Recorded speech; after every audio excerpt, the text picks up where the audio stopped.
Okay. Welcome to the Bureau of General Services Queer Division. Thank you very much. Our first in-person event, although some of you will be watching this recorded. So we're happy to have you here, and we are open again now Wednesdays to Sundays from 1 to 7. So please come check us out. We've got a lovely exhibition up by Paul Moreno, and we do also have a lot of virtual events coming up. But we're really excited to welcome Scott Alexander Hess and Joe Okonkwo back to the Bureau. Both have read here a few times, but we're glad to have you back as our initial readers in a new season. So yes. So I'm going to read both bios, and then Scott's going to read first, and then Joe, and they're also going to be doing some discussion. So let's get started. So Joe Okonkwo's debut novel, Jazz Moon, won the Publishing Triangle's Edmund White Award for Debut Fiction and was a finalist for a Lambda Literary Award. His short stories have appeared in Global City Review, the Countdown Review, the New Engagement, Story Chord, Love Stories from Africa, and Strength.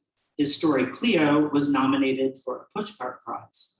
Joe served as prose editor for Newtown Literary, and he edited Best Gay Stories 2017. He is represented by the Lambda Literary Agency.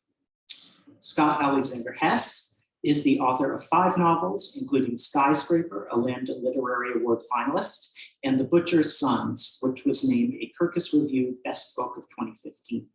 His writing has appeared in HuffPost, Genre Magazine, The Fix, Thema Literary Review, and elsewhere. Hess co-wrote Tom in America, an award-winning short film starring Sally Kirkland and Burt Young. He teaches fiction writing at Gotham Writers Workshop and curates Hot Lit, an LGBTQ+ themed monthly newsletter. Originally from St. Louis, Missouri, Hess lives in New York City with his husband. So please give a warm welcome to Scott Hess.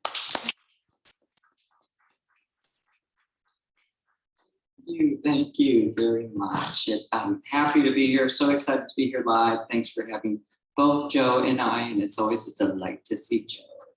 So yeah, I'm going to read from a little short, so I'll bring it down. I'm going to read from The Root of Everything and Lightning. It's 2 novellas, and I'm going to read from The Root of Everything, which is a multi-generational story. There's a grandfather turn of the century, a father, and then a son. And the son is the gay character. And I thought, heck, I'm at the center, so I'll read a spicy little scene when he goes to Vegas and meets somebody. So here we go. His name is Stanford. Stanford, Las Vegas, 1991. The strip stretched deep into a seamless desert spiked with fake light and glitter, some ungodly wonderland wielding a frenetic sense of emptiness and urgency.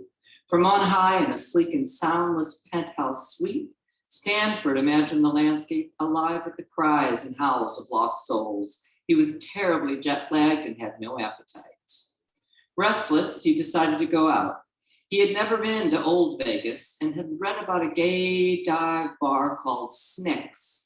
He had his driver drop him in front of the bar and wait in the parking lot. It was a boxy joint with cheap metal siding and a flashing Snick's sign on its low roof.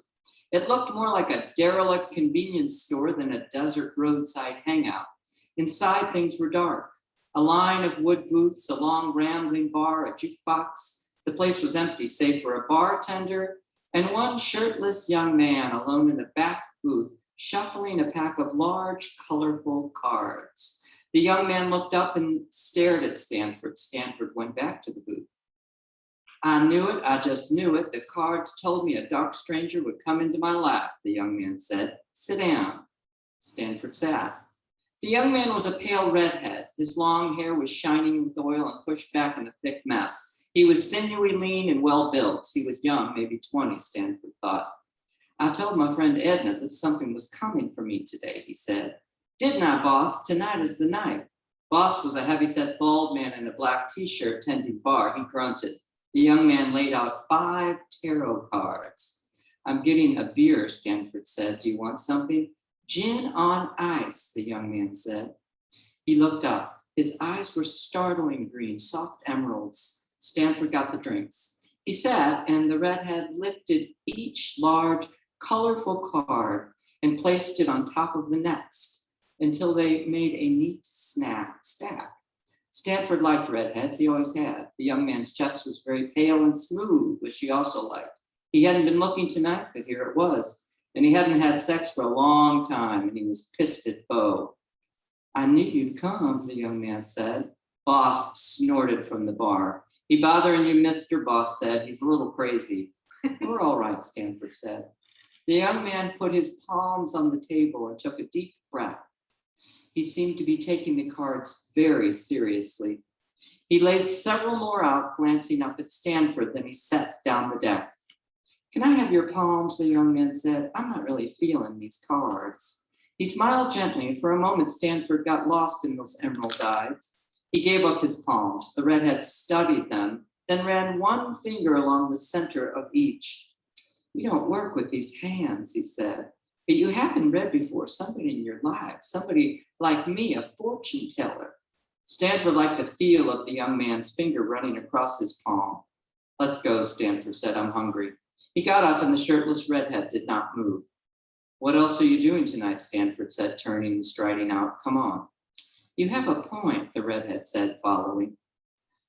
Where is your shirt? Stanford said. That's a long story, the redhead said. See you tomorrow, Sam. At the door, the redhead turned. Your name is Sam? Stanford said. Yes, my stage name is Bolt. What stage? I used to do readings in the lobby of the Sands, but that didn't quite work out. We can go to my hotel, said Stanford. Back at the hotel, Sam laid his entire tarot card deck on the hotel's sweet king-size bed while Stanford ordered room service. Sam did this with extreme precision, making sure the edge of each card butted the edge of its sister card, that the rows were symmetrical and perfectly even, and that the story unfolding was pure. Stanford dazzled at this delicacy and obsessive precision. But once he sidled next to his guest, stood shoulder to shoulder, studying the wild, purpled and crusty imagery on the cards, something happened that couldn't be stopped. Sam reached out a long, freckled arm to retrieve the first card. Watching, Stanford was electrified by the look of that arm, the perfection and immaculate skin tone, the branch-like reach of it.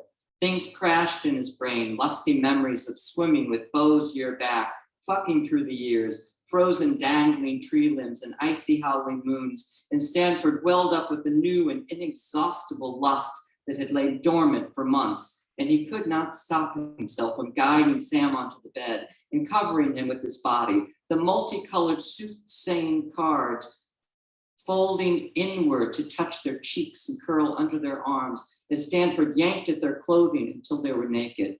As they made love, Sam took stray cards and pressed them on Stanford's face and belly and legs, and Stanford went to many places as orgasm hovered and lingered, guided by Sam's courtesan-like skill. Stanford felt fast and furious and felt he was being devoured by a new state of sensuality, both barbaric and mystical. The wet of Sam's tongue on his thigh again brought back icy swims and the divine lust of early Bo, and that loss and grief too, and his father, dead now a year, and his hand cupping supple ass brought the hard, sudden touch of timber, and then those smells, multiple scents of the mill and Mr. Buckles' muskiness, and Granny Emma and more dreams he'd forgotten. When he did finally climax, his back hot and wet, tarot cards matted to him. He was looking into Sam's eyes, for Sam was hovering over him, riding, lips split wide open in a ferocious grin, skin translucent, tongue lolling, and they both cut loose with deep animal cries, hard, dark screaming that rose and rose and rose until Sam fell onto Stanford and they lay still. The sun rose, and just outside the window, Vegas seethed. Thank you.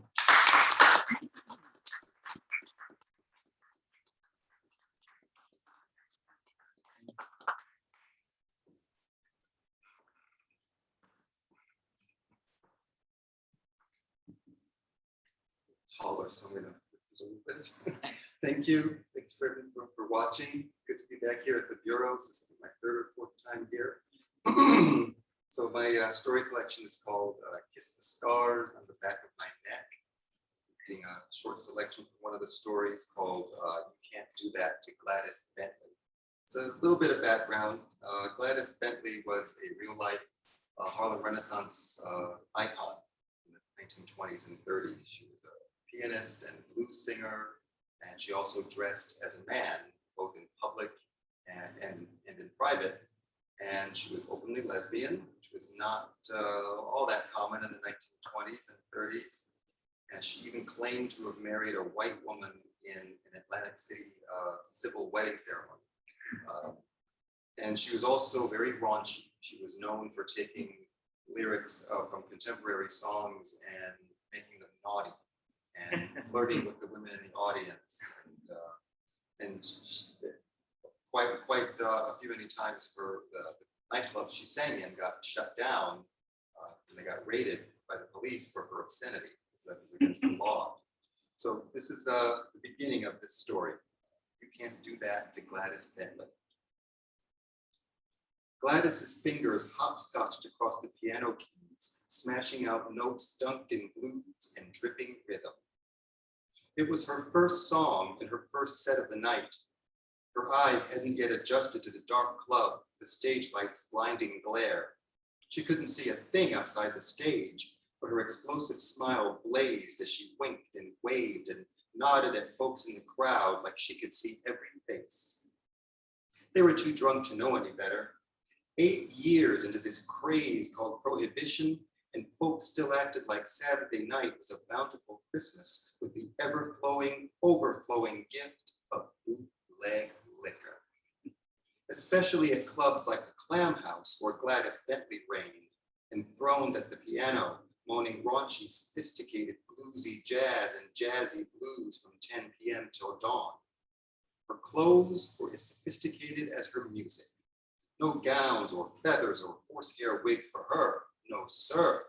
Gladys manned it up, all 250 pounds of her, in sparkling white tucks and tails, white shoes, and white shirt and bow tie. All of it crowned with a tall, cock-angled white top hat. Elegant white, dressing elegant brown. She was dapper, dashing, debonair.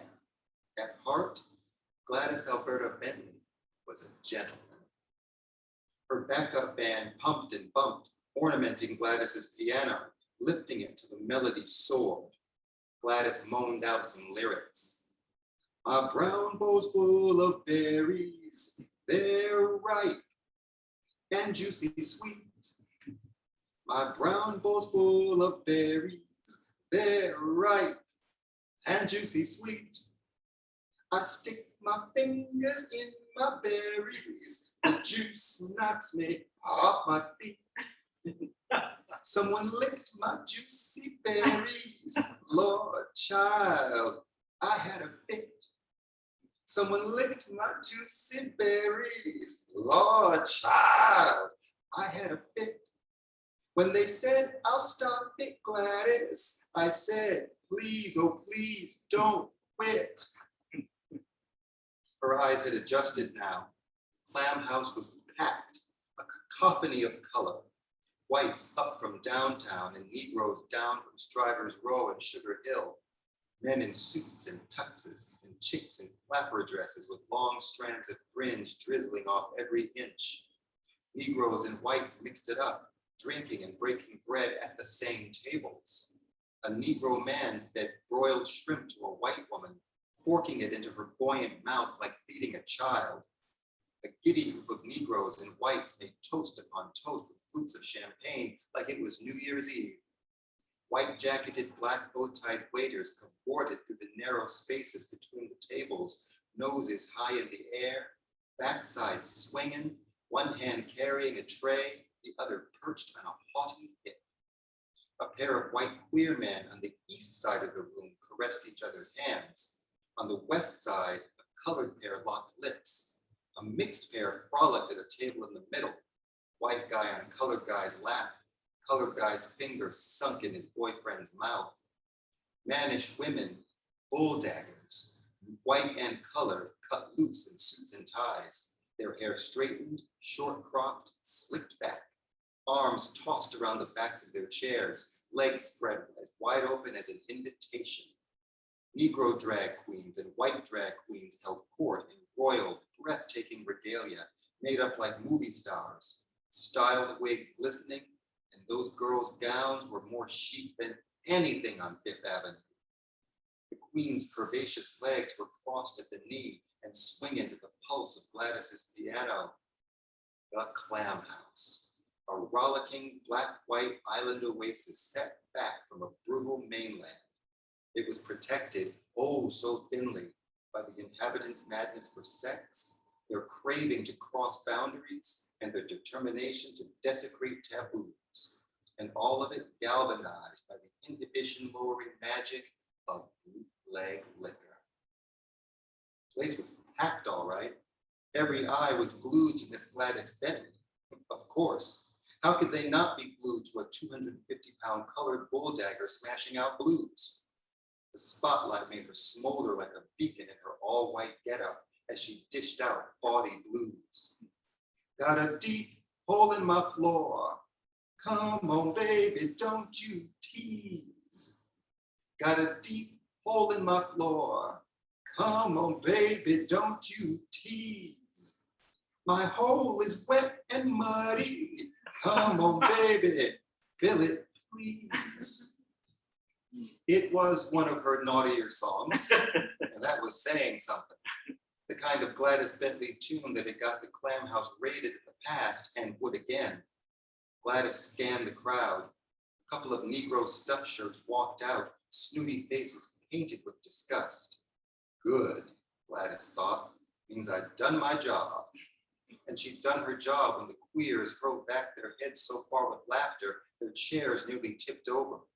And when the drag queens nodded their royal heads, Gladys sat up a little straighter on that piano bench, proud to have earned their sage approval. Most of the white folks reacted like white folks usually did, squealing like rats electrified by a delightful terror in a Halloween haunted house. It's why they flocked to the Clam House, why they braved their way to Harlem, to be scandalized by the antics of wild and exotic Negroes. It was Gladys's duty to give them what they came for.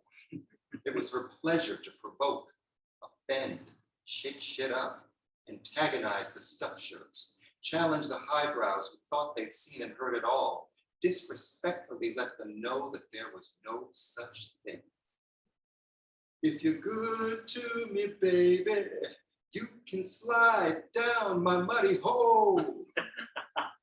If you're good to me, baby, you can slide down my muddy hole. So stop clowning around, baby. Come send Gladys to her soul.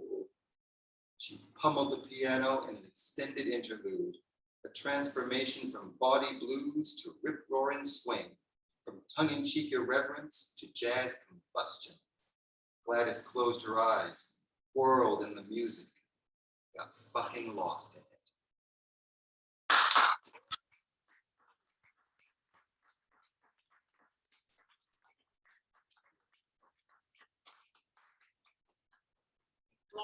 Hey, Scott and Joe just came out with new books. When did yours come out? July? Yes, July. Mine came out just a little over a month ago. So Here we are. here we are.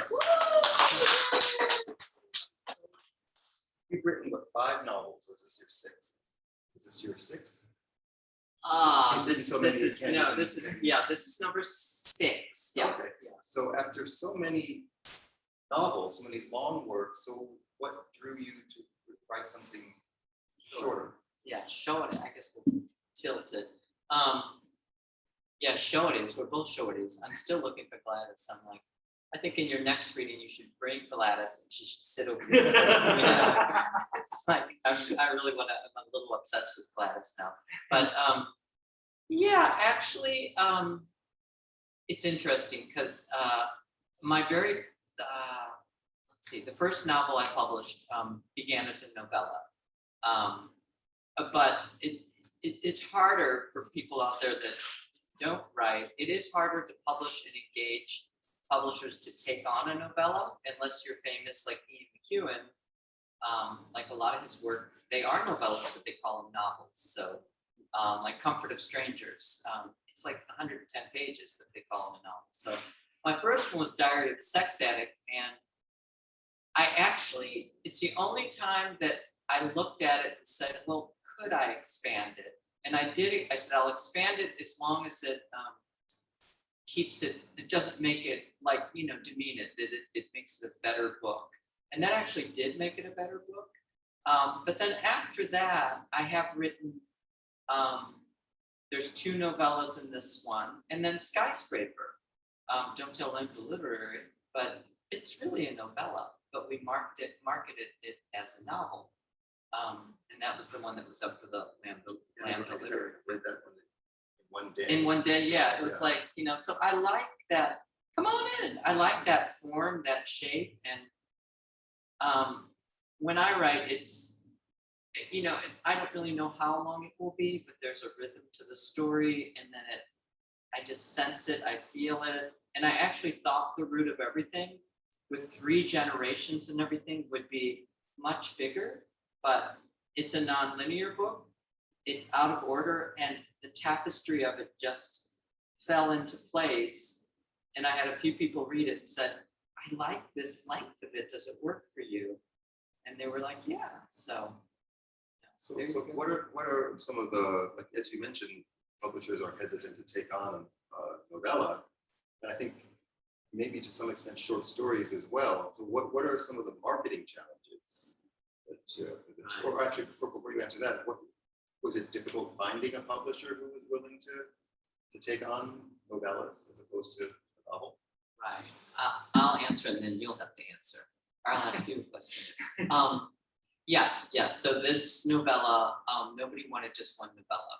And one publisher said, give me 5 short stories. And I don't have 5 short stories because I write novels. So I have like 3 I published. So what I did was took a novel that was not published called The Jockey, my only heterosexual novel, that's maybe what was cursed, and it was never published. And I said, I'm going to take the first half, that's Bud, and I'm going to reshape it and allow him to be gay coming of age. And I kept it all on the farm. And that I reshaped into a novella. And I said, will you take 2 novellas? And they're like, oh, sure. So that's how I packaged it and sold it. And and I actually, The Jockey I wrote a long time ago.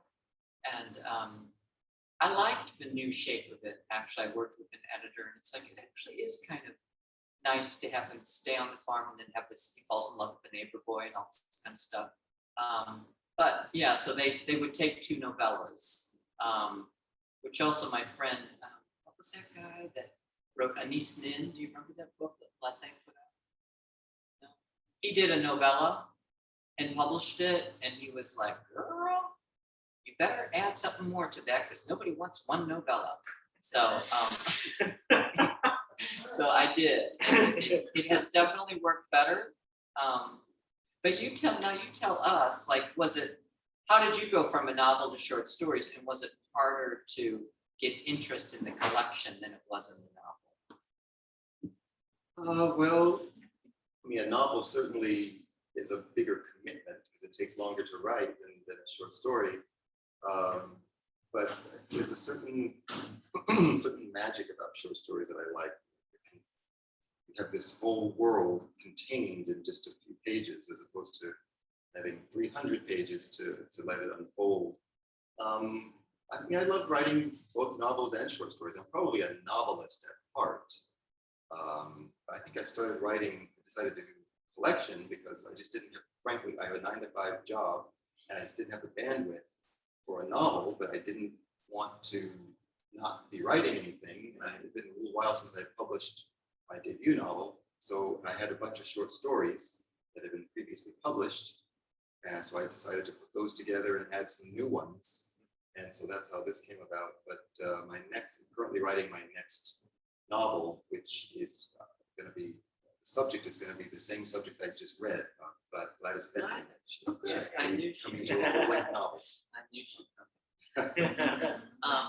Well, I actually, as another writer, I find short stories more challenging than novels. If you guys read, I mean, a great short story has such a nice little shape. It has to be so much smaller, and to have like an aha moment at the end it's like a skill unto itself. So I applaud you for doing both. I've done a few, but I like the landscape of the novel, and I have all this time, and I can have the ups and downs, and so do you find them both, other than the time, like, do you find both forms, are you comfortable with both? I am. And with short stories, I mean, the challenge, of course, is telling the story in just 5, 6, 7, 20 pages. And like you said about, you mentioned shape. I like the shape of a well-constructed short story. I mean, it's because you have to be very, like with a novel, of course, you have 400 or 500 pages. You have unlimited time and space, but with a short story, you have a very limited amount of time to get this idea or the story or the whatever across. So I enjoy that challenge. Novels, I enjoy the challenge of building a whole big, long world and getting the reader, hopefully, to keep turning them pages.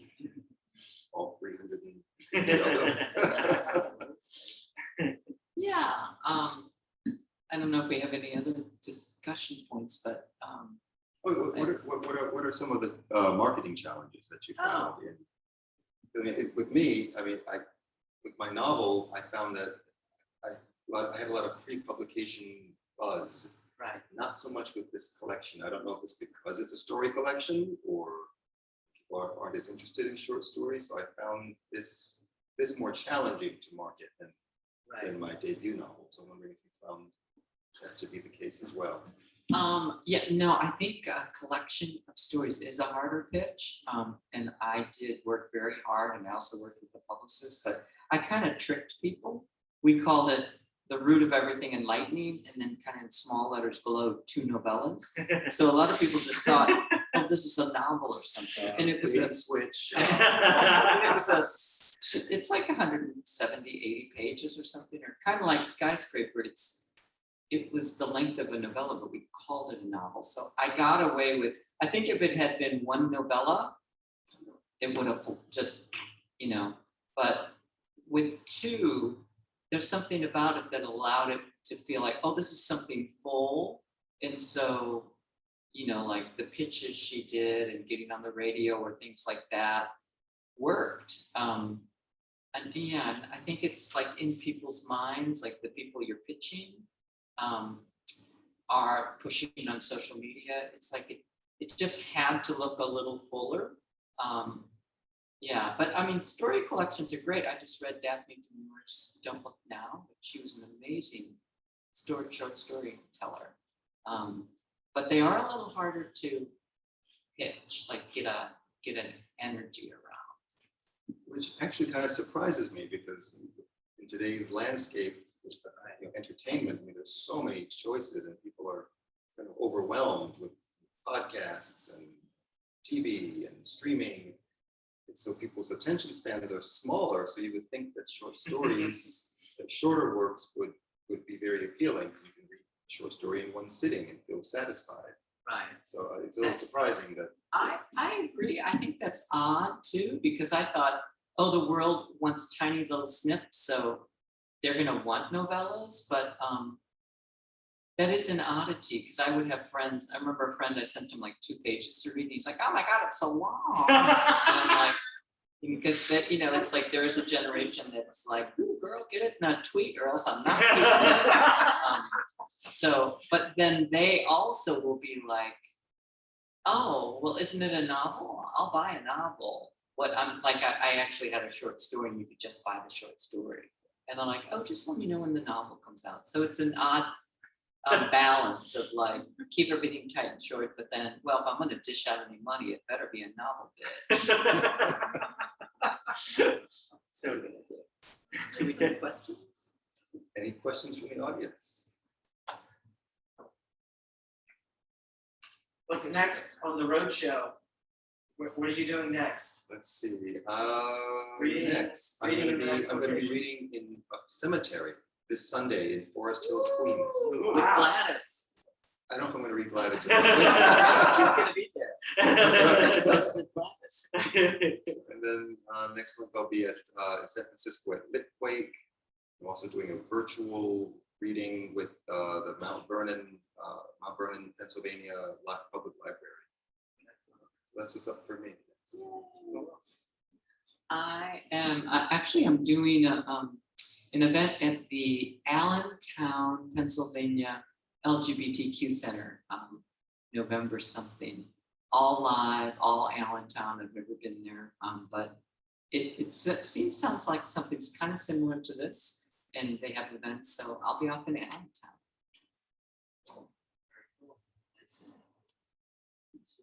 Everyone, thank you for attending. Thanks for watching. Thanks for being here. Yay. So my book is Kiss the Scars on the Back of My Neck, a short story collection.